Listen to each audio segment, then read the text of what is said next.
June 30th, 1957, 9:47 p.m. A 24-year-old man died in a hospital bed in Modena. His father wasn't there. The funeral was 3 days later. Hundreds attended.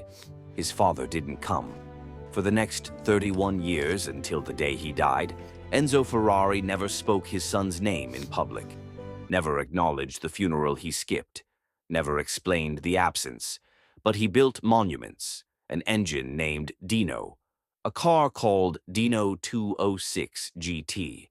Everyone thought it was tribute. It was something darker. Enzo Ferrari didn't lose his son once. He lost him twice. Once to death, once to silence. This is the story of how that double loss defined everything that came after. Alfredo Ferrari, everyone called him Dino, was born in 1932. Enzo's only son, the heir, the one who would continue what Enzo built. From childhood, Dino was different from his father, gentle where Enzo was hard, thoughtful where Enzo was blunt. But they shared one obsession: engines. Dino studied engineering at university, spent weekends at Maranello, asked questions that impressed senior engineers who'd worked there for decades. By his early 20s, Dino was designing engine components, working on V6 configurations, contributing real ideas to real projects. Ferrari saw what he'd always hoped for: someone who understood, someone who could continue after he was gone. In 1955, Dino graduated, joined Ferrari officially, started working on a new V6 engine. Father and son argued constantly about technical details, about approaches, about everything. But underneath the arguments was something rare for Ferrari: belief that Ferrari wouldn't die with him. That belief lasted 1 year. Early 1956. Dino started feeling weak, trouble walking, muscle fatigue, tests, specialists, more tests. March 1956. Duchenne muscular dystrophy, progressive, degenerative, terminal. Patients rarely lived past 25. Dino was 24. Ferrari refused the diagnosis, demanded better doctors. They came, said the same thing, demanded experimental treatments. They tried. Nothing worked. Demanded solutions that didn't exist yet. There were none. By summer, Dino needed a wheelchair. By fall, he needed help with everything. By winter, he was mostly in bed. Ferrari visited every evening, talked about the factory, about engine designs, about plans, as if there would be time for plans. Dino went along with it, for a while. Then, one night in December, Dino said, "We need to talk about what happens after." Ferrari stood up. "You're getting better." "Papa, the doctors are wrong. You're young, strong. You're getting better." Dino didn't argue, just looked at his father with an expression people later described as sad understanding. Ferrari left, didn't return that night. The next 6 months were a performance both men agreed to without discussing. Ferrari performing certainty, Dino accepting it. Both knew the truth. Neither said it aloud. Because what do you say when someone you love is dying and won't admit it? You let them pretend. Because the pretending is easier than the conversation. In May 1957, Dino asked to see the V6 blueprints one last time. Ferrari brought them to the hospital, spread them across the bed. They worked for 3 hours. Dino's hands barely functioned, but his mind still did. He suggested modifications that later proved correct. Ferrari wrote down everything. When they finished, Dino looked at the design and said it would work. Ferrari agreed. Then Dino said something that would haunt Ferrari for 31 years. According to those present, he asked his father to promise 2 things: finish the engine and keep building after he was gone. What exactly was said has been debated, but witnesses agree Ferrari's voice broke when he said, "I promise." It was the last time they worked together. June 30th, 1957. Evening. Dino's breathing changed, shallow, irregular. Laura, Dino's mother, was there. A priest, nurses. Dino asked for his father. Laura called the factory. "He needs to come, now." Ferrari's assistant knocked on his office door. "The hospital called. Dino's asking for you." No response. Enzo, you need to go. The door stayed locked. At 9:47 p.m., Dino died. Laura held his hand. The priest gave last rites. Nurses recorded the time. Enzo Ferrari was 3 kilometers away, behind a locked door. When the hospital called to inform him, Ferrari answered, listened, said, "I understand," then hung up. He sat in his office until dawn, alone, lights off. Next morning, 6 a.m., he arrived at the factory, worked a full day, said nothing about Dino. People didn't know if he knew. Then word spread, and they watched him work as if the world hadn't ended. July 3rd, 1957. Dino's funeral. The church overflowed. Factory workers, engineers, university friends, family. Laura sat in the front row.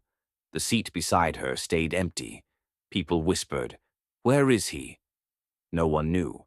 The priest spoke about Dino's brilliance, his kindness, his promise cut short. Laura cried quietly. Others wept. But the absence everyone felt wasn't Dino's, it was Enzo's. After the service, people approached Laura carefully. "Where is Enzo?" "At the factory," she said. Voice flat. "Is he coming later?" "No." "But he's not coming," Laura said. "Not today, not ever. That's who he is." Ferrari spent the funeral working on the V6 engine, Dino's design, the promise he kept while breaking the one that mattered. For 31 years, Ferrari never spoke Dino's name in public. Journalists asked. He said nothing. Employees mentioned Dino. He changed subjects. Even Laura learned not to bring him up. Once, years later, she asked, "Why won't you talk about him?" Ferrari was quiet for a long time. Then, "Because saying his name out loud makes it real, and I'm not ready for it to be real." "But it is real. He's gone." "To you," Ferrari said, "not to me." But the silence wasn't emptiness, it was weight. Ferrari built monuments everywhere, just never explained them. 1957. The V6 engine Dino designed was completed, named Dino V6. 1968, a new car. Dino 206 GT, 1970s, a factory building. Dino Wing. People saw tribute. Those close to Ferrari saw something else. One longtime engineer said years later, "Those weren't memorials. They were apologies. Apologies for not being there when Dino died, for not going to the funeral, for not being the father he needed. Ferrari couldn't say sorry, so he built it." Laura lived with the silence for decades. She told a friend once, "I lost my son to illness. Enzo lost him twice, to death, and to his refusal to grieve. I don't know which hurt him more." Ferrari's engineers saw changes after 1957, colder, more distant, more obsessed with work. "He disappeared into the factory," one said, like if he worked hard enough, long enough, he could outrun what happened. But you can't outrun grief. You can only bury it, and buried grief builds pressure. Every pattern we've seen in this series, the funerals Ferrari didn't attend, the hospitals he avoided, the losses he wouldn't acknowledge, they all traced back to one night, June 30, 1957, 9:47 p.m. The night Ferrari learned control was illusion, that trying wasn't enough, that being Ferrari, with all the money, all the genius, all the power, couldn't save the one person who mattered most. So he chose silence, because acknowledging death meant remembering the one death he caused by absence. August 14th, 1988. Ferrari was dying, 90 years old, kidney failure, hospital in Modena. In his final hours, someone asked if he had regrets. Long silence. Then, according to those present, Ferrari said, "I should have been there." Where? When he died, I was afraid if I was there it would be real. But it was real whether I was there or not. And he died asking for me. It was the first time in 31 years anyone heard Ferrari say those words aloud. Hours later, Ferrari died. Whether his last word was Dino, or whether he died in silence, accounts differ. Either way, after 31 years apart, they were together again. Today, the Dino name exists throughout Ferrari history. Most people know it as tribute, father honoring son. But those who studied Ferrari closely understood it differently.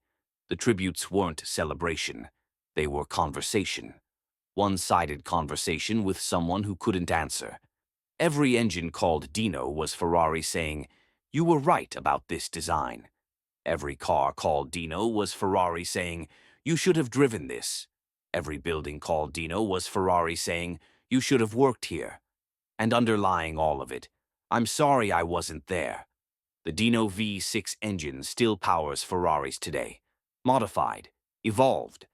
But the core, Dino's design from those hospital blueprints, remains.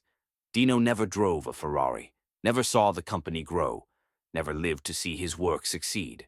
But every Ferrari V6 carries his thinking, his approach, his fingerprints. Ferrari lost his son twice. Once to death, which he couldn't control, once to silence, which he chose, and spent 31 years trying to undo both by building monuments instead of speaking words. Because Ferrari understood engines, he understood metal and speed and competition, but he never understood how to say, "I'm sorry, I should have been there, I loved you, and losing you broke something in me I couldn't fix." So he said it the only way he knew how, by putting his son's name on everything, not as tribute, as apology, as conversation, as the words he couldn't speak carved into metal and machinery.